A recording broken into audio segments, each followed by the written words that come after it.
मेरा नाम ईसा है और मैं एक बहुत अमीर परिवार से ताल्लुक रखती हूँ। मेरे पापा कपिल श्रीवास्तव शहर के बड़े बिजनेसमैन थे और मेरी मम्मी सोनिया श्रीवास्तव भी उनके साथ कंपनी संभालती थी। उनके पास दौलत की कोई कमी नहीं थी, लेकिन अपनी इकलौती बेटी के लिए उनके पास समय नहीं था। जब मैं सिर्फ 3 साल की थी तभी उन्होंने मेरी देखभाल के लिए एक केयर टेकर रख ली थी, जिनका नाम अनुपमा मुखर्जी था, लेकिन मैं उन्हें प्यार से अनु माँ कहकर बुलाती थी। उन्होंने मुझे सिर्फ संभाला ही नहीं बल्कि अपनी जान से ज्यादा प्यार किया था। मुझे बचपन से हमेशा यही लगता था कि उनका रिश्ता मुझसे कुछ अलग है। मैं अपनी हर छोटी बड़ी बात उन्हीं से शेयर करती थी। मुझे क्या पहनना है, क्या खाना है, किससे दोस्ती करनी है, किससे नहीं, यह सब मैं उन्हीं से पूछती थी। जबकि मेरी मम्मी को मेरे लिए कभी समय नहीं मिलता था। अनु माँ हमेशा मेरी ढाल बनकर खड़ी रहती थी, लेकिन मुझे यह नहीं पता था कि वह सिर्फ मेरी केयर टेकर नहीं बल्कि मेरी असली माँ थी। उनकी अचानक हार्ट अटैक से मौत हो गई और मैं उस वक्त अपने दोस्तों के साथ गोवा ट्रिप पर थी। पापा ने मुझे फोन करके कहा था कि अनु माँ की हालत बहुत खराब है, लेकिन मैंने लापरवाही में घर लौटने से मना कर दिया था, क्योंकि उस समय मुझे लगता था कि वह सिर्फ एक नौकरानी है। जब मैं वापस आई तब तक उनका अंतिम संस्कार हो चुका था। कुछ दिनों बाद जब मैं उनके कमरे का सामान निकलवा रही थी तब मुझे एक बर्थ सर्टिफिकेट मिला, जिसे देखकर मेरे होश उड़ गए, क्योंकि उस पर साफ लिखा था कि मेरी माँ अनुपमा मुखर्जी है और मेरे पिता कपिल श्रीवास्तव है। मैं कांपते हाथों से वह कागज लेकर सीधे पापा के कमरे में पहुंच गई और उनसे सच पूछा, लेकिन उन्होंने मुझे थप्पड़ मार दिया और गुस्से में चिल्लाने लगे कि मैं बेकार की बातें कर रही हूँ। उस दिन पहली बार मुझे लगा कि मेरे घर में कोई बहुत बड़ा राज छिपा हुआ है। मैं रोती हुई घर से बाहर निकल गई और पार्क में जाकर बैठ गई।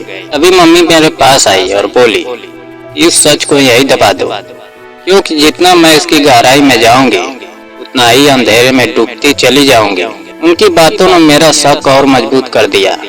मैं उसी अस्पताल पहुंच गई जहां अनु माँ भर्ती थी। वहां डॉक्टर ने मुझे बताया कि अनुपमा मुखर्जी मेरे पापा की दूसरी पत्नी थी। यह सुनते ही मेरे पैरों तले जमीन खिसक गई।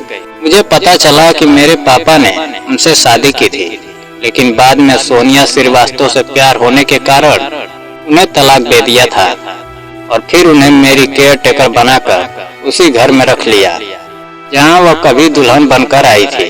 मैं यह सब सुनकर टूट गई। मुझे अपने ऊपर शर्म आने लगी कि मैंने अपनी ही माँ को नौकरानी समझा और उनके अंतिम संस्कार में भी शामिल नहीं हुई। उसी दर्द में सड़क पर चलते हुए मेरा एक्सीडेंट हो गया और मैं कई दिनों तक अस्पताल में रही। वहाँ मुझे बार बार अनु माँ सपने में दिखाई देती थी और कहती थी, इस सच को यही खत्म कर दो, लेकिन मेरा दिल मानने को तैयार नहीं था। मैं हर हाल में पूरी सच्चाई जानना चाहती थी। जब मैं ठीक होकर घर लौटी तो पापा से मेरी रोज बहस होने लगी। उन्होंने अनु माँ को बुरा कहा। मैंने पहली बार उनसे ऊंची आवाज में कहा, वह मेरी माँ थी और उनके खिलाफ एक शब्द भी मत बोलिए।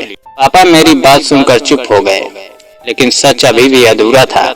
लगभग 3 महीने बाद एक दिन जब मैं कॉलेज से घर लौटी तो मैंने लॉन में एक लड़के को बैठा देखा। वह बहुत परेशान लग रहा था। उसने खुद को अनुपमा मुखर्जी का बेटा बताया। उसका नाम ईशान था और उसे देखकर मुझे ऐसा लगा जैसे मैं अनु माँ को देख रही हूँ, क्योंकि उसका चेहरा उनसे बहुत मिलता था। उसने बताया कि वह मेरा सौतेला भाई है और फिर उसने मेरी जिंदगी का सबसे बड़ा सच मेरे सामने खोल दिया।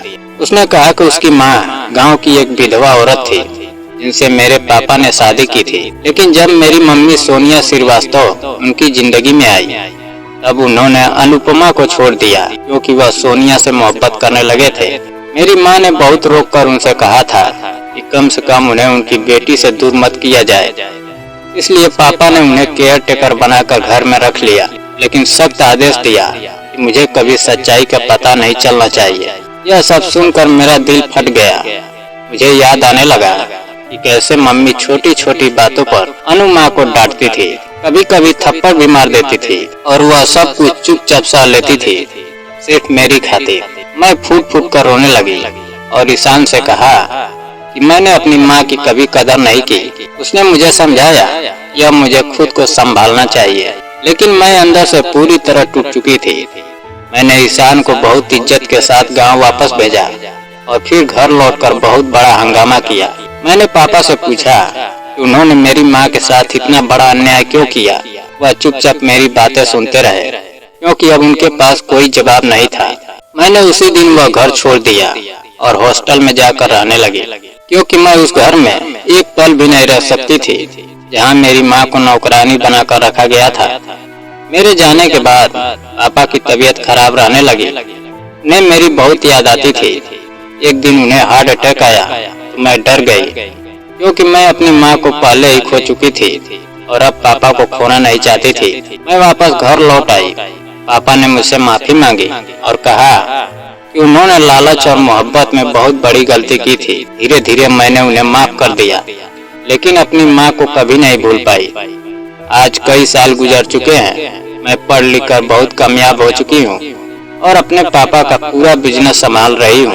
मैंने अपनी माँ अनुपमा मुखर्जी के नाम पर कई ट्रस्ट, अनाथ आश्रम और वृद्ध आश्रम बनवाए हैं, क्योंकि मुझे लगता है यही उनके लिए सच्ची श्रद्धांजलि है। मैं हर साल अपने भाई ईशान से मिलने गाँव जाती हूँ।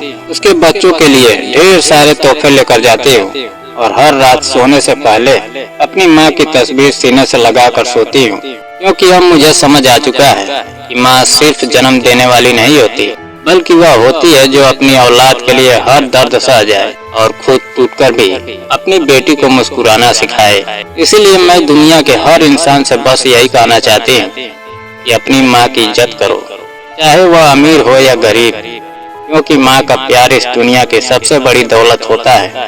दोस्तों, अगर कहानी पसंद आई हो, वीडियो को लाइक और चैनल को सब्सक्राइब करना ना भूलें। जय हिंद।